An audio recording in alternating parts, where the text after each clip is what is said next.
Hello, ceux qui sont les possesseurs de e-Cross Pro qui veulent acheter une e-Cross Pro. Donc je voulais parler en fait de la puissance de cette trottinette qui est annoncée à 800 watts, mais en fait pas du tout. On est loin des 800 watts, il manque 200 watts, on est réellement à 600 watts. Pourquoi on est à 600 watts?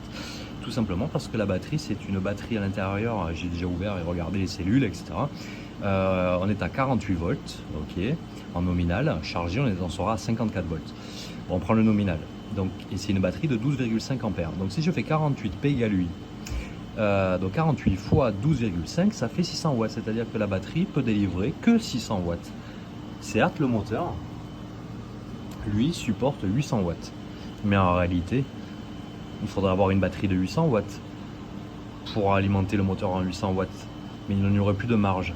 Donc pour éviter en fait tout problème de batterie, laisser une marge, Urban Glide a mis une batterie de 600, comme ça lui laisse une petite marge. Mais en réalité c'est une trottinette de 600 watts et pas de 800 watts.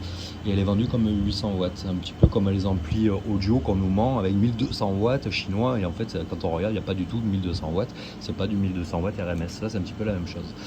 Voilà, ça c'est pour ce point. Ensuite pour cette trottinette, alors c'est vrai qu'elle est vachement jolie niveau esthétique quand même. Par contre c'est assez bling bling. Quand on regarde de près quoi. Déjà quand elle est neuve, quand je l'ai eu neuve, j'en ai deux. J'en ai une autre là-bas. Au bout de 9 km et l'autre au bout de 30 km, hein, déjà erreur 11. Erreur 11 c'est un problème de faisceau électrique. Alors quand on regarde les câbles ici, comme ils sont tendus, et là aussi au niveau d'ici, ils sont vachement tendus, c'est vrai que ça peut se sectionner assez vite. Après un deuxième problème qu'il y avait, c'est qu'il y avait du jeu dans la potence ici. C'est-à-dire que le guidon il bougeait un peu. Il suffit ici, au niveau de ce ressort en bas, on a une clé Allen, il suffit de la visser de façon à serrer cette poignée qui va arrêter le jeu de la potence. Deuxième défaut que j'ai trouvé, c'est au niveau de ces amortisseurs. Ils sont trop droits les amortisseurs. En fait, ils auraient dû les incliner légèrement. Donc du coup, c'est vrai que quand on prend des bosses, etc., ils ont tendance à claquer. C'est pas très agréable, parce que quand on voit la trottinette qu'on passe et que les amortisseurs se foutent à claquer, ça fait un peu limite toc-toc quoi, toi. Donc ici, il faut mettre du caoutchouc en bas, du caoutchouc en haut, pour les deux amortisseurs de façon à la caler. Qu'est-ce que c'est qu'il y a d'autre? Là on a fait le tour, ouais déjà c'est pas mal. Après bon voilà, tout est serti, toutes les vis de fixation sont pas mal. Les batteries en général elles arrivent de là à peu près à là, et la mienne elle est ici. Donc ce qu'ils ont fait, donc quand ça arrive ici, ça veut dire que les piles à l'intérieur c'est des 2500 mAh. Si ici elle est là, ça veut dire que les piles à l'intérieur doivent être beaucoup plus grandes, peut-être à 2,9, 3 ampères, je sais pas. Ça, j'ai pas ouvert réellement la batterie. Ensuite, ici, on a un contrôleur. Le contrôleur, ça sera un 48 volts jusqu'à 20 ampères. Voilà. Donc, ça veut dire qu'ici, on a du potentiel au niveau de la batterie. D'une part, on peut refaire la batterie pour gagner en autonomie, parce que c'est 40 km avec la batterie d'origine en 12,5 ampères. Donc, on a la marge, on pourrait faire une 15 ampères. Quand on fera 48 fois 15 ampères, déjà, on va gagner en autonomie et on aura sûrement plus de puissance et de couple. Si on voudrait de la vitesse, il faudrait la passer en 58 volts. On pourrait faire 58 volts 15 ampères ou 58 volts et on garde 12,5 ampères. Voilà. De toute façon c'est P égale 8, c'est facile à calculer. Quoi de dire d'autre?